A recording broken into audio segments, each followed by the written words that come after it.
Hello, welcome back to your #1 source for cozy gaming and design content. I'm Nick, and today we're going to do a little bit of a follow-up video to last week's video covering this guy, the CMF Watch Pro. In last week's video, we kind of talked about more of a top-level overview of the things that the watch I think does well, some of the aspects about it that I like, and more of an overall top-level view of the CMF Watch Pro. Talked about nothing, talked about CMF, all of that. If you want to hear about that, go check out that video. I'll link that in a card. And so today's video, we're going to be focusing more specifically on the design of this guy and some of the things I like, some of the things I maybe don't like, some of the things that don't really jive with me. But yeah, that's what today's video is going to be about. So I wanted to structure this video kind of around the name of the company. Color, material, finish. It's a common industry term. People generally will use it to refer to exactly what they're talking about, the color, the material, and the finish of a product, because those are all important aspects of what make a physical product what it is. So we are going to structure this video as such, starting with the color options available to you if you're looking to pick up a CMF Watch Pro are pretty straightforward. They have a black, this kind of black-gray model. They have a white model, which has essentially the exact same body. It has the same finish, the same materials, the same color, but it comes with a white band, and then they have this orange band, which comes with a body with a different finish on it. That one is a shiny kind of chrome metal finish. Clearly, they're kind of targeting that design specifically more towards a more premium audience. So people who want their watch to be a little bit more flashy. They don't really necessarily want it to blend in as much. Personally, I got the black model because I don't want my watch to stand out all that much. I do wear a silver Casio calculator watch. It's extremely low profile. It's very slick. It doesn't really stand out. It kind of takes a second seat to the rest of your outfit. It doesn't draw too much attention to itself. And I think this does essentially the same thing. Being black, obviously it's going to attract less attention. It's going to kind of fall into those shadows, especially shadows that are created around the wrist by your cuff. So a black watch will generally fade back into the shadows a little bit more. Something more shiny like this guy is going to stand out. It's going to create hot spots. It's going to create reflections. It'll draw people's attention to your wrist area.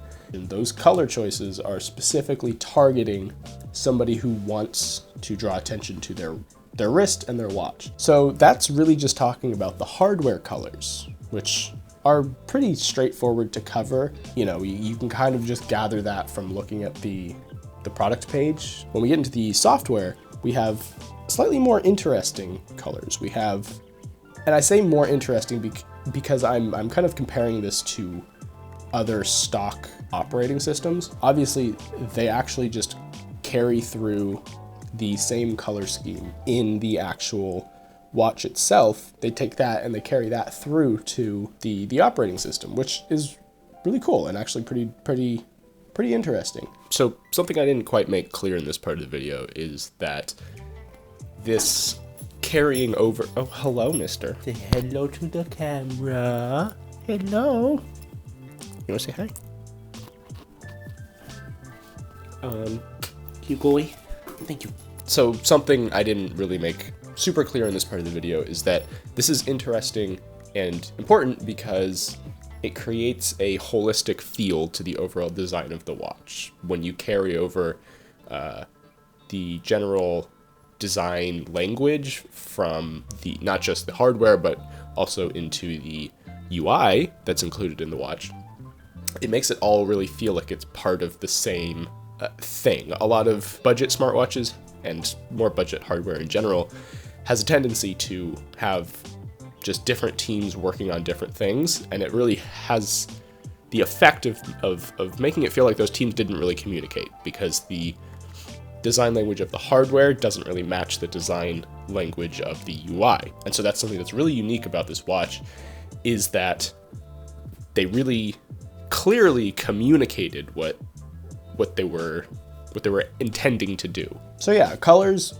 honestly, pretty straightforward. I've never been the most adept at color theory. I understand kind of the basics, but yeah, I couldn't tell you too much about the color choices that were made here, other than perhaps the choice to use black to blend in more, to be more low-key, and then the choice to use more of a metallic chrome color, you could call it, and orange to stand out while still staying within the overall design motif that they've kind of got set up with CMF specifically, separate from nothing. And that is kind of their specific color palette is black, gray, a little bit of white, and then an accent of orange. And these fit perfectly inside of that color scheme. And next, we move on to... So the materials are where I think that this watch gets a little bit more interesting. I think the use of anodized aluminum really helps add a feeling of a premium watch, even though it's most definitely not premium from a functionality or a feature set standpoint, and certainly not from a price standpoint. It's very solidly in the budget smartwatch market. But the materials kind of do trick you into thinking that it's more premium than it is. They feel really nice. This back, what I'm pretty sure is an ABS back here, is it feels good against your skin. It's not obstructive. It doesn't interfere with your skin or really cause too much discomfort. You can pretty easily forget that it's there, and part of that is that material choice. They've gone with a premium feel and a premium look. It's extremely minimal, it's extremely smooth, but none of the materials that they've used are particularly heavy. One, I think that's from just a functional standpoint. They wouldn't be able to afford a steel housing or extremely dense glass. There's really not a whole lot of hardware in there, so they wouldn't really be able to afford that from a functional standpoint. But then also from just the user's expectations, when you pick up this watch, you don't really expect it to be able to deliver the world. You know, you kind of go in expecting exactly what they offer. You're kind of getting the aesthetics of a premium watch, of an Apple Watch, kind of with the actual overall design, without the weight or the price point of those more premium watches. And I think it does a very good job with its material choices in looking like those more premium designs. And this very simple, very rectilinear, straightforward design language certainly helps with that. It doesn't make you focus too long on any one part of this watch. It doesn't really draw your attention to anything specifically. Kind of just when you just straight up look at it, it's very simple. It's very elegant in its actual design. They wanted you to kind of glance over it. They wanted your eye to kind of pass by it and kind of get the implication of an expensive smartwatch, of an Apple Watch even. And I think they really got that from copying specifically the beveled rectangular design. I personally, and this is where we're kind of leaning more into my personal opinions, I personally think that these flat sides, the chamfered edges, the flat glass face, I think those are all way more appealing than what the Apple Watch offers with its highly rounded, extremely soft design language. These silicone wristbands, I'm not a fan of. I understand they're probably fairly cheap to make. They're probably fairly repeatable. However, I don't love it. I don't like the way they feel. on my wrist. They get pretty sweaty, and frankly, I think they don't look good. But obviously, this, with its hyper minimal, hyper modern design styling, is not really going to, it was never really going to specifically appeal to me, and that's fine. I bought it. I made the choice. I made the choice to buy this. It's not a failing of the watch itself. I think for its target audience, as I mentioned kind of in that last video, I think for its target audience, this is absolutely what they were looking for, and I think they totally nailed it for their target audience. Their target audience just isn't me.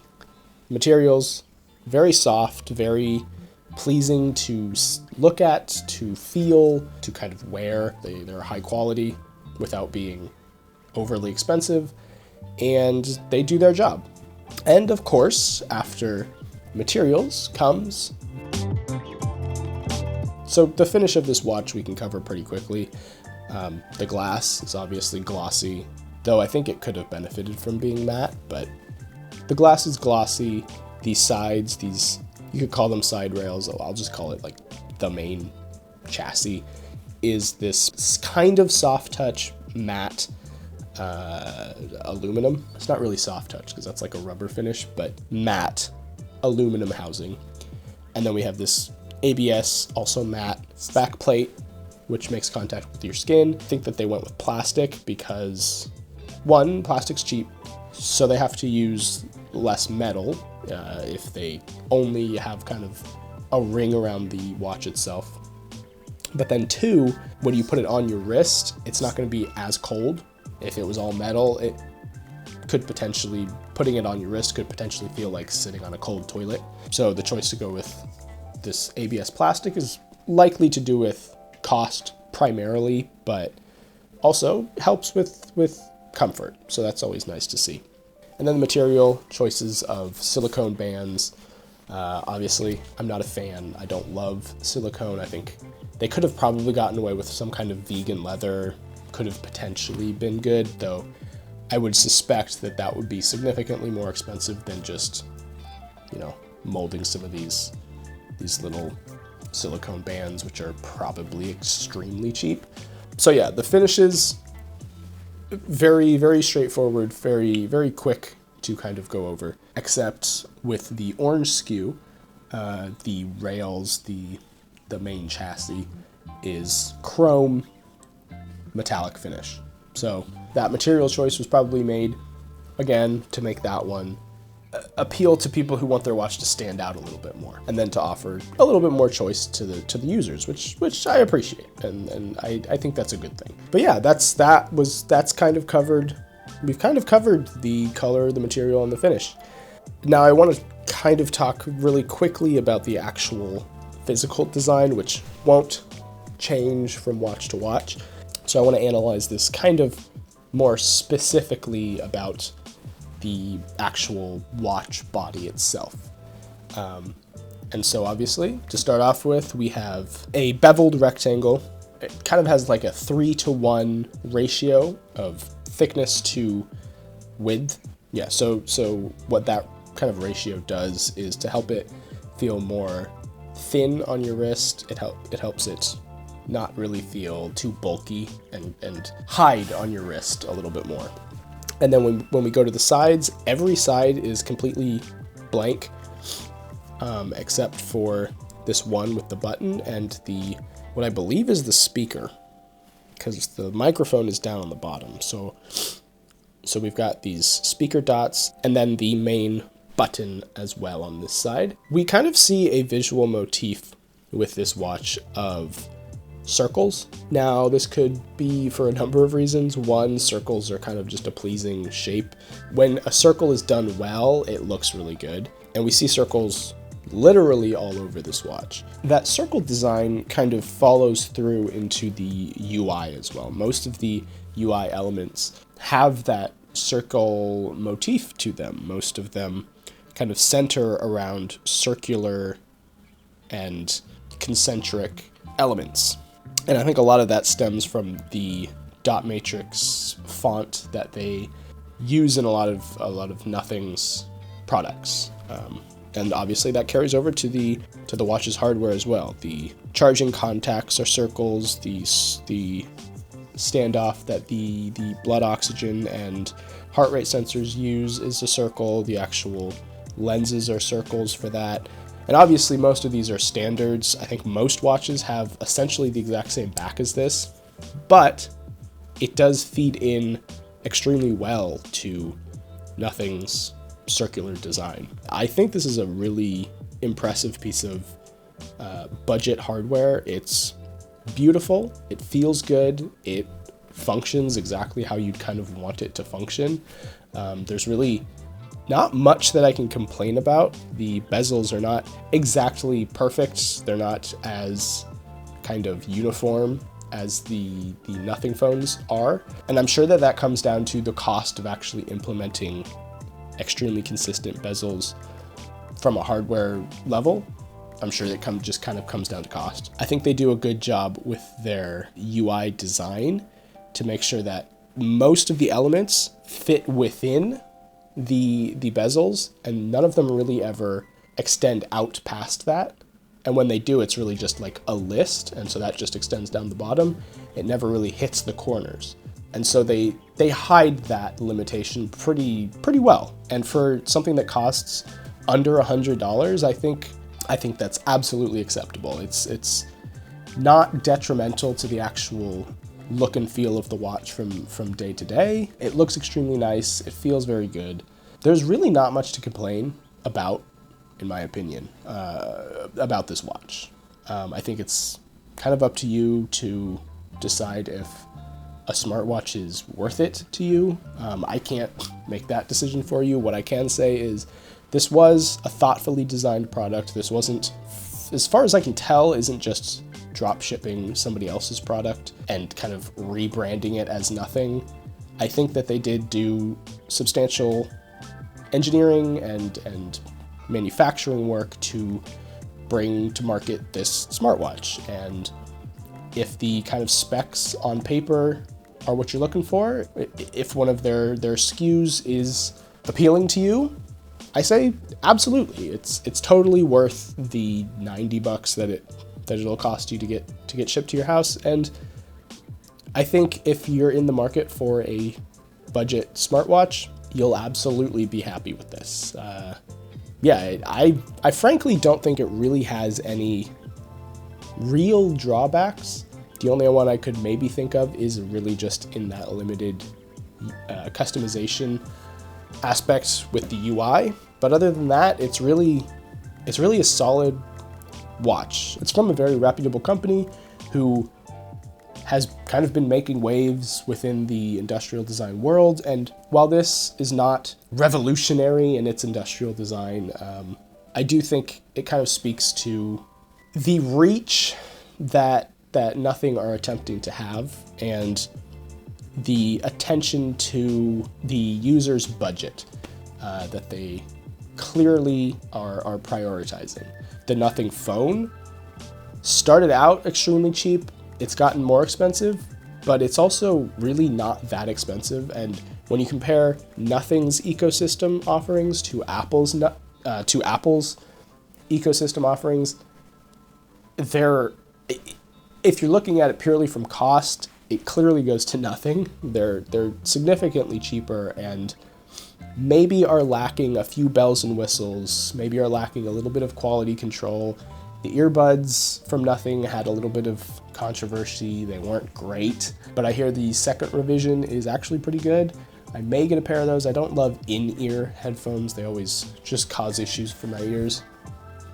Maybe I'll do a video on the earbuds that I have been using because I absolutely adore them, and I think they're a huge leap forward in earbud technology and industrial design in the earbud space. So maybe I'll make a video about that at some point. But this watch, TLDR, extremely solid.